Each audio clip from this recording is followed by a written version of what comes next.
Welcome back.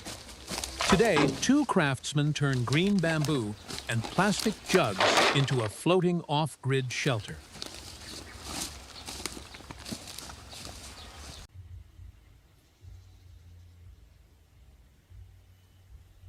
Freshly harvested bamboo retains internal moisture, making it highly flexible but heavier to transport across the uneven terrain.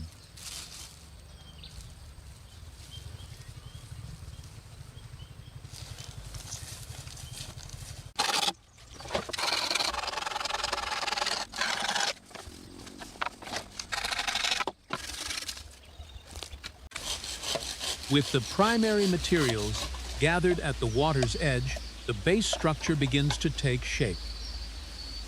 They secure the intersecting poles with thick rubber strips. Rubber bindings compress under tension, creating a joint that can flex with the water's movement without snapping. Rigid metal fasteners would eventually tear through the greenwood fibers when placed under the stress of shifting weight. The foundation relies on a series of sealed plastic containers integrated directly into the grid. Distributing these buoyant cells evenly across the footprint ensures the platform will float level, counteracting the heavy bamboo structure that will soon sit on top.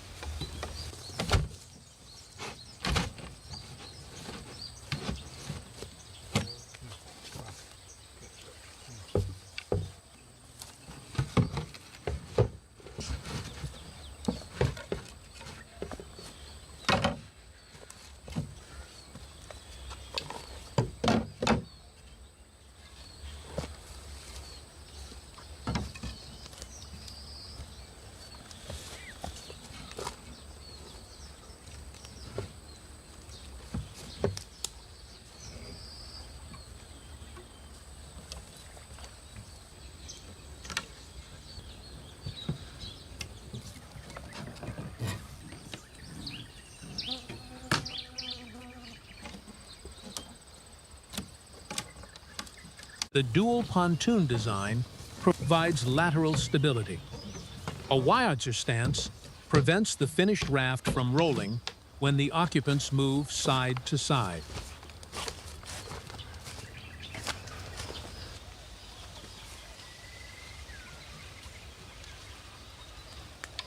Every node is double-checked for tension. A loose lashing on land means structural failure once the platform is subjected to the pond's currents.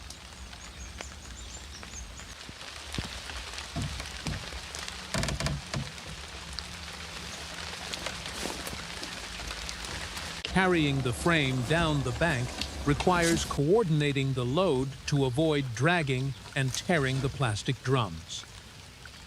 Once in the water, the initial buoyancy test is critical. The men apply their combined weight to the center of the structure. If the drums ride too low in the water now, the added mass of the walls and roof will sink the entire platform. The frame holds firm and floats high on the surface.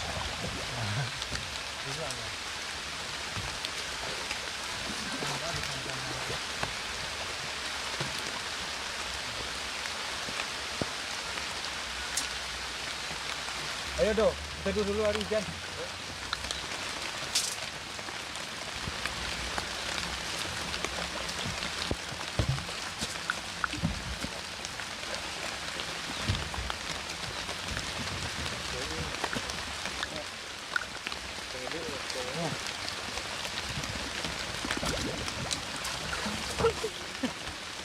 Hati-hati.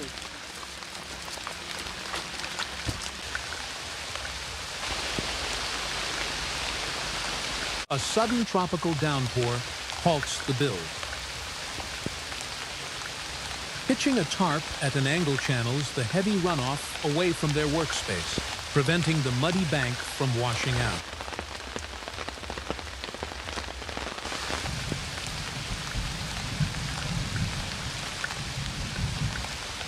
The rain provides an unexpected stress test for the anchored pontoon. unmanned. The lightweight structure bobs easily on the agitated surface.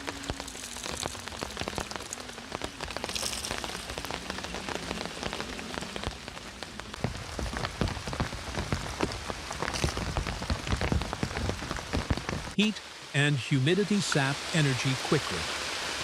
Resting under the canopy offers a necessary pause to hydrate and conserve body heat while the storm passes.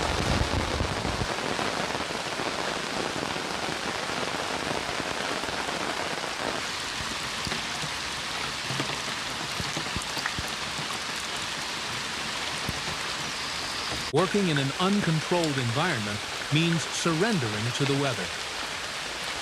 Survival is often just an exercise in patience.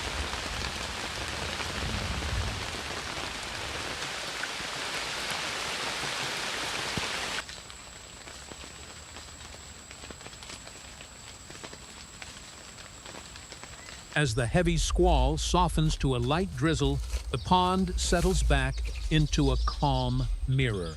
The foundation is ready for its upper framing.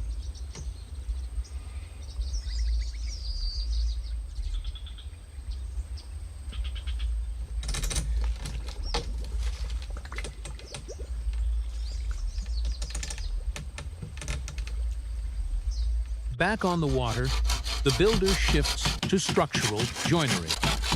Using a chisel to carve mortise pockets directly into the bamboo creates a mechanical lock. When a wooden peg is driven into this opening, it swells slightly with the ambient moisture, locking the pieces together tightly without the need for metal nails. Nails tend to split green bamboo along its vertical grain. This friction fit method relies entirely on the natural properties of the timber, creating a joint that grows stronger as the wood slowly cures over time.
For the decking, round poles are too uneven to stand on safely.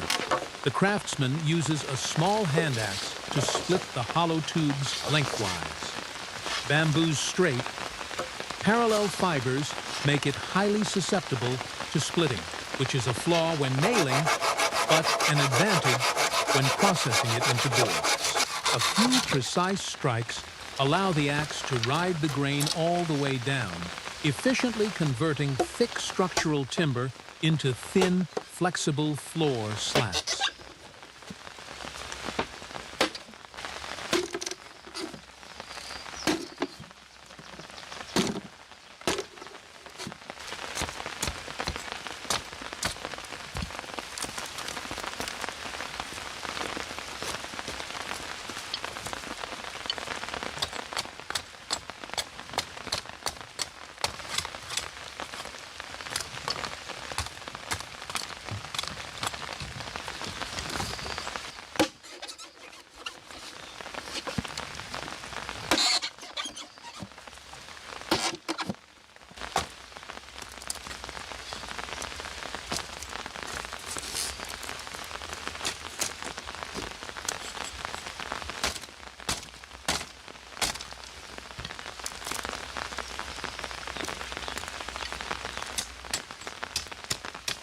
The split slats are transported to the raft and laid perpendicular to the main joists.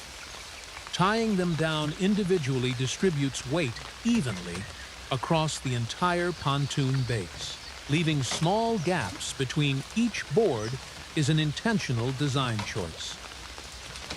It allows rainwater to drain through immediately and permits air circulation to dry the platform out, preventing rot. A solid floor would pool water and quickly degrade the fibrous material beneath their feet.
To support the vertical uprights, they upgrade the bindings to steel wire. Pliers apply enough torque to bite into the bamboo's smooth outer skin, preventing the vertical posts from twisting in the wind.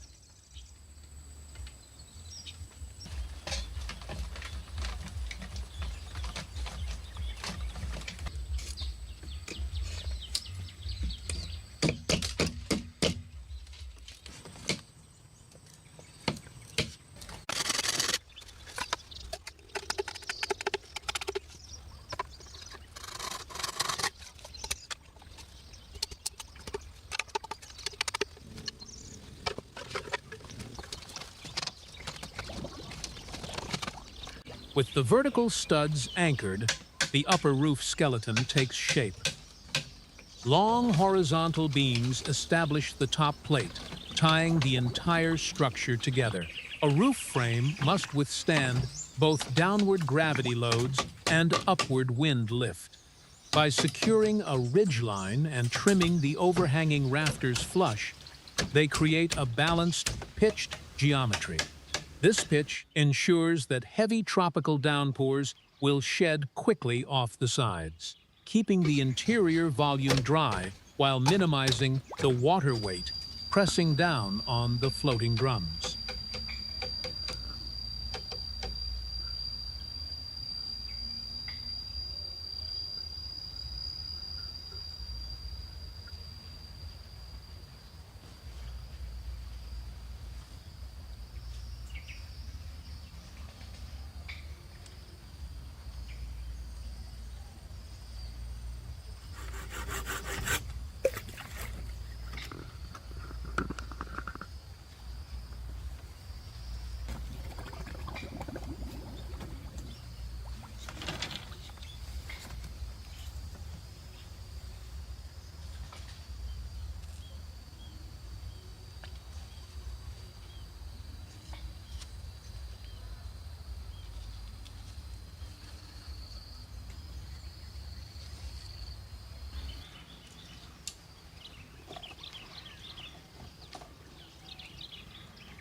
They reinforce the roof with transverse crossbeams to eliminate sagging in the center span. Just as the skeleton nears completion, another front rolls in. Once again, the men are forced to retreat to their land shelter. Working with slippery tools on a wet, floating platform is an unnecessary hazard.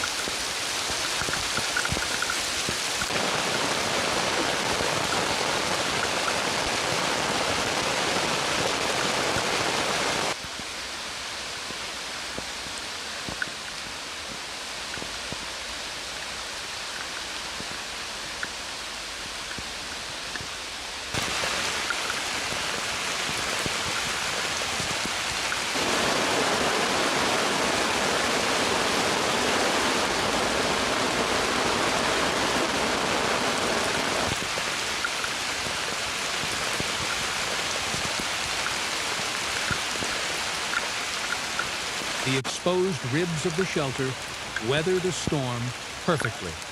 The submerged plastic drums easily maintain their buoyancy despite the pounding rain adding temporary weight to the frame.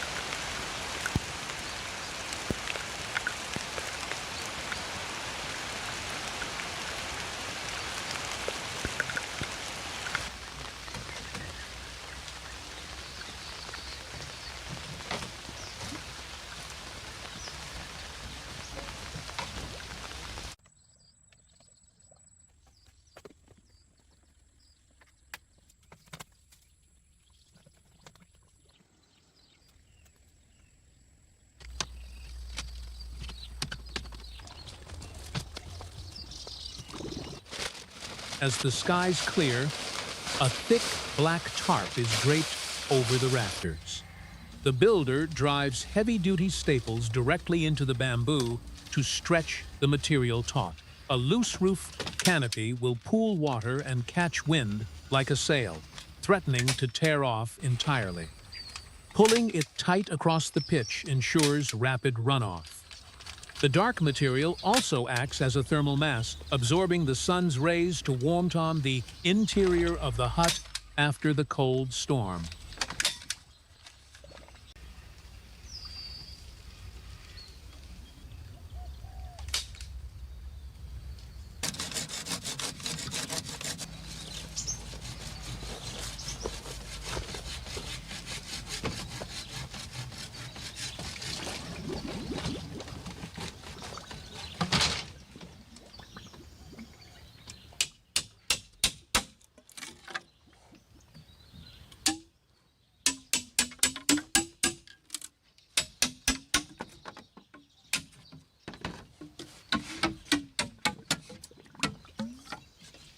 Ada airnya dong.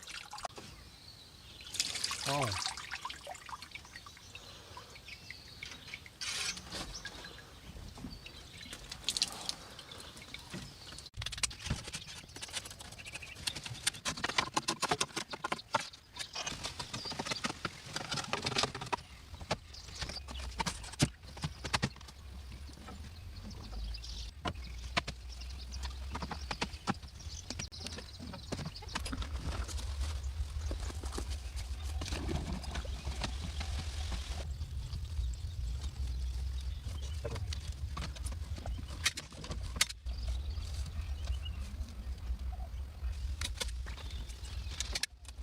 The final enclosure is achieved by wrapping the vertical walls in continuous clear plastic sheeting.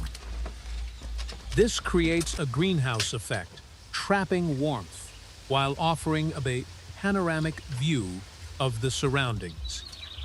With the walls sealed against drafts, the completed shelter is pushed away from the bank, navigating out into the deep water for its maiden voyage.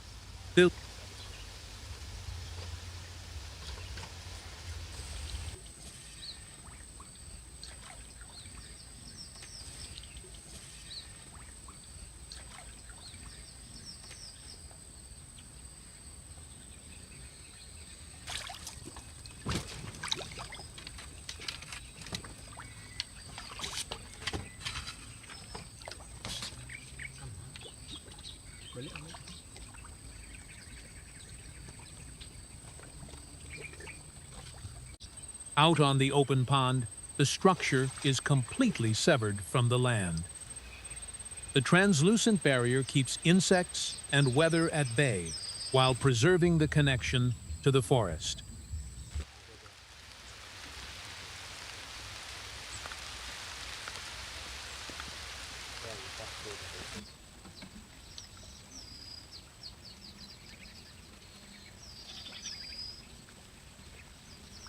With the structure proven seaworthy, attention turns to the evening meal. Wild edible flowers are foraged from the pond's edge to supplement their provisions. Inside, rolling out a rubber mat over the slatted floor creates a solid, comfortable living surface, blocking drafts from the water below.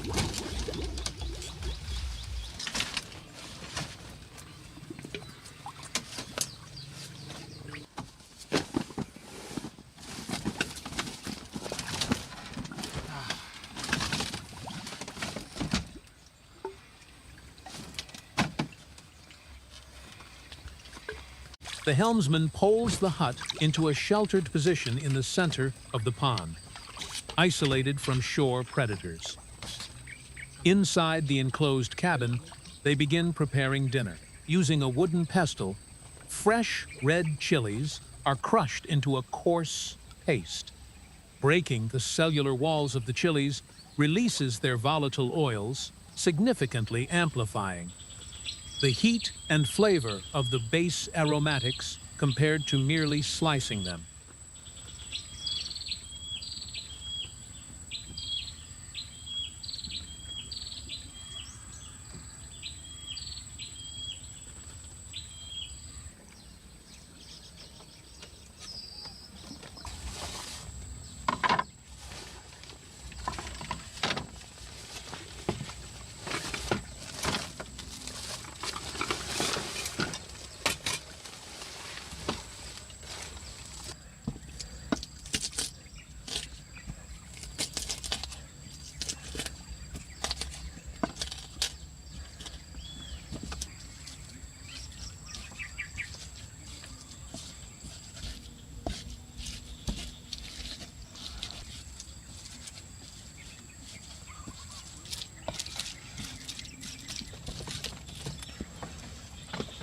Squeezing fresh lime juice over the cleaned fish denatures the surface proteins and neutralizes unwanted alkaline odors.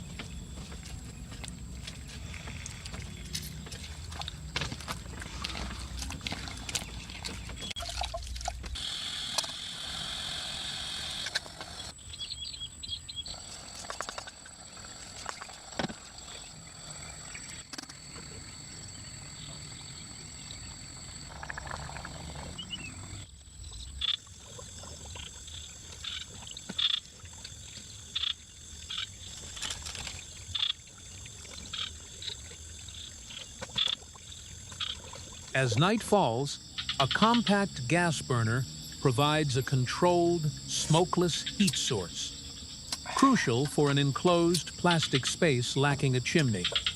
The sealed walls trap the warmth of the stove, rapidly heating the small cabin.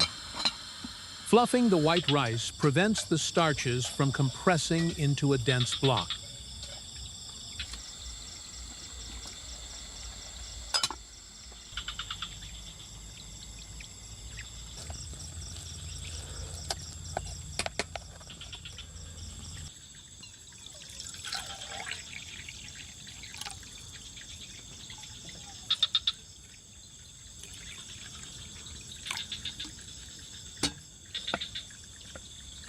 The spicy fish curry is ladled directly over the steaming grains. Aduh.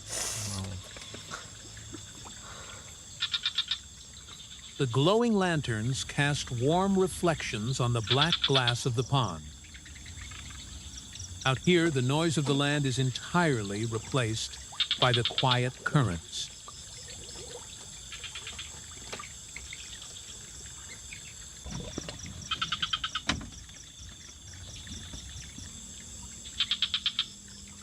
Morning breaks cold and overcast. The thick plastic walls successfully block the night's chill, but a fresh brew of dark coffee provides the internal warmth needed to jumpstart the day.